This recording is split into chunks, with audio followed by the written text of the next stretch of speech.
Suppose in a fun fair or in the vibrant Gujarat, if we try to find out the number of visitors during hours, so during 7 to 8, because time is a continuous process. How many people visited the fun fair or the vibrant Gujarat between 7 to 8 in the evening, then 8 to 9, then 9 to 10.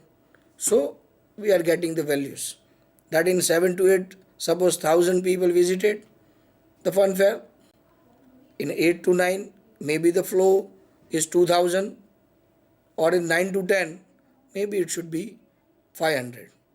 So whenever the data which is collected in the time frame, or whenever it is collected in the interval, when we decide the class, and we are not having the fixed number of information or fixed number of values, it may be vary with the time. It is called as a continuous variables. Next is measuring the variables. To establish relationship between variables, researcher must observe the variables and record their observations. This requires that the variables be measured. The process of measuring a variable required a set of categories called a scale of measurements, and a process that classifies each individuals into one category. The types of measurement scales. There are mainly four types. One is nominal scale, ordinal scales, ratio scales, and interval scale. Whatever the sort of information are coming through by our research, we need to categorize this data information in these four scales, and accordingly we have to measure them. Let me understand nominal scale. Nominal scale is an unordered set of categories identified only by name. Nominal measurements only permitted you to determine whether two individuals are same or different. As for example, male, and it should be coded by 1, and female, that is equals to 0. An ordinal scale, later on we'll discuss on it. Ordinal scale is an ordered set of categories. Ordinal measurements tell you the directions of a difference between two individuals. The third one is an interval scale, is an ordered series of equal size categories. Interval measurements identify the directions and the magnitude of a difference. The 0 point is located arbitrarily on an interval scale, and a ratio scale is an interval scale where a value of 0 indicates none of the variable. Ratio measurements identify the directions and the magnitude of difference and allow the ratio comparisons of the measurements. Let me start with the nominal scale. Whenever we are collecting any information, first we ask the person name. If being an individual, if someone asks me, I'll give you my name as a Samir Pandya. Another person, if suppose he is Sunil Patel. The third one is the Jamini Ben Brahmbhatt. The information is collecting accordingly. And when we are deciding the scales, then the name being Samir, it should be considered as a male and the code should be 1. The next was a Sunil, again it is male, then it is 1. Jamini ma'am, that is female and the codation is 0. So after classification, we are getting the number of males and the number of females who are undergo in our procedure. Ordinal scales. When we are giving the roll numbers to our students, when the order play a very important role, it is called as ordinal scales. The person who are enrolled in the job earlier, and when there is a chances of getting retirement or getting promotion, at that time their order is important. So the experience, order, roll numbers, this kind of the information may be included in the ordinal scale. Then the interval scales. All other categorized information that the apart from the gender and the ordinal, most of the informations when the 0 point is located, which is called as interval scale and ratio scale. Then we move ahead with the definition data. The measurements obtained in a research study are called the data. The goal of statistics is to help researchers organize and interpret the data. We need to interpret it properly, and for that, data must be precisely measured. As per the example, a recent study examined the math and verbal set scores of high schools seniors across the country.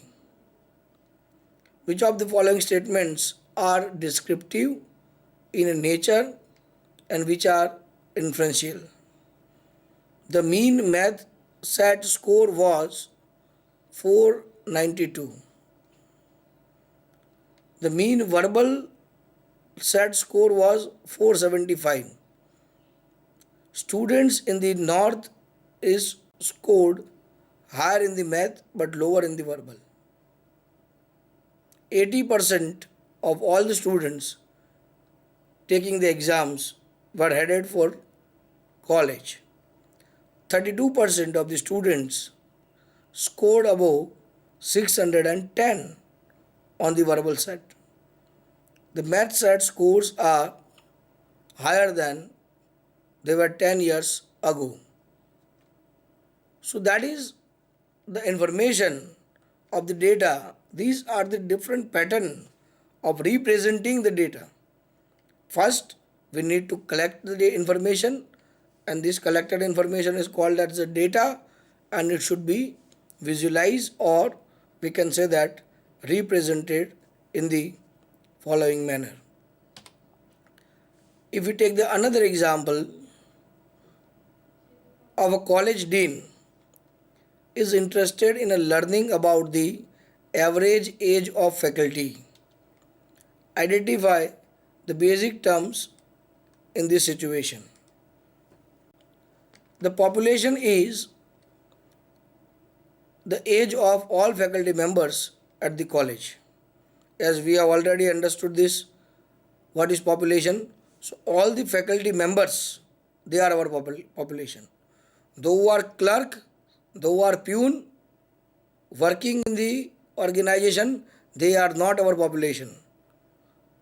In whatever the context we are talking, and all the information of that context is called as our population. The next is a sample is any subset of that population. For example, we might select 10 faculty members and determine their age. If suppose the population may be 1,000 faculties are there in an entire university, but we are only selecting a 10 faculty and asking them what are your age. So I have only 10 students, 10 faculties information. The variable is the age of each faculty member. Because age is measurable, as I've already told you in the definition of variable. One data would be the age of specific faculty members. The data would be the set of values in the sample. And also the age is fixed.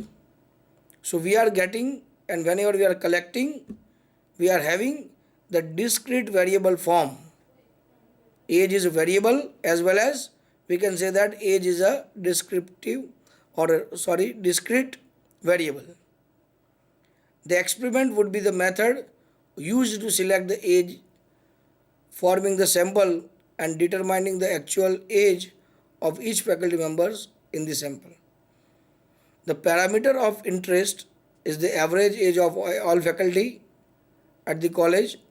The statistic is the average age for all faculty in the sample. Now, on this context, all these different terminology which is used, which is covered in this one example. The meaning of population, the meaning of sample, what is variable, because it is an age, that is why it is a discrete variable, and the meaning of data. Also, the information we are seeking for, it should be also called as the experiment. And when I have all the faculties' age and I try to find out their mean, or we can say that the average age, for that 1000 is my population and I am getting 1000 ages of the faculty members. And then after I find out the average age of a faculty, then this information is called as population information, and this average age is called as population parameter. And if suppose I am only taking the 10 faculties overview, what are their ages, and using these 10 ages I find out the average age and just predict that the entire population's average is X, Y, Z, and the numeric value, or we can say that the average value come out from the sample, it is called as a statistics.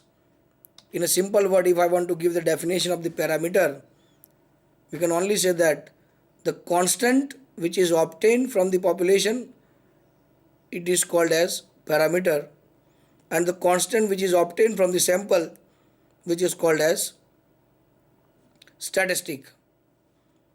Qualitative and quantitative variables divided. Verify the variables are mainly divided in two parts, the qualitative information and the quantitative information. The health of the people in Gujarat, we are getting that we are having a 4 categories. Suppose all are healthy or partially healthy, or they are having the disease, or they are not healthy. So this is a qualitative information. The same way, educated, uneducated, poor, rich, these are shows us their characteristics based on their quality. Quantitative, we can say that the quantitative information is the number of production of wheat or any agriculture production, the growth rate, the birth rate, the information which is related with the numerics, the salary of the persons, the increments, the population of the people of different states, the population of animals. These all are the quantitative information. Now the qualitative information is divided in two parts, either in the nominal scale or in the ordinal scale. And the quantitative information is separated in two parts, discrete information or continuous information. Two kinds of the variables are there, qualitative or attributes or categorical variable. A variable that categorizes or describes an element of a population, it is called qualitative variables. Arithmetic operations such as additional and averaging are not meaningful for data resulting from a qualitative variable. Quantitative or numerical variables, a variable that quantifies each element of population. Arithmetic operations such as additions and averagings are meaningful for the data resulting from the quantitative variable. As we have a result of Gujarat Board of Science or Commerce, the total percentage of results, which is the quantitative figures, 10 lakh students appear in the board examination and 65% result, if suppose 65% result come out, it means that 6,50,000 students were passed in the examination. So this is quantitative information. Let me try to understand one another example. Identify each of the following examples as attributes or numerical variables. The residence hall for each student in a statistics class, it is called as attribute. Amount of gasoline pumped by the next 10 customers at the local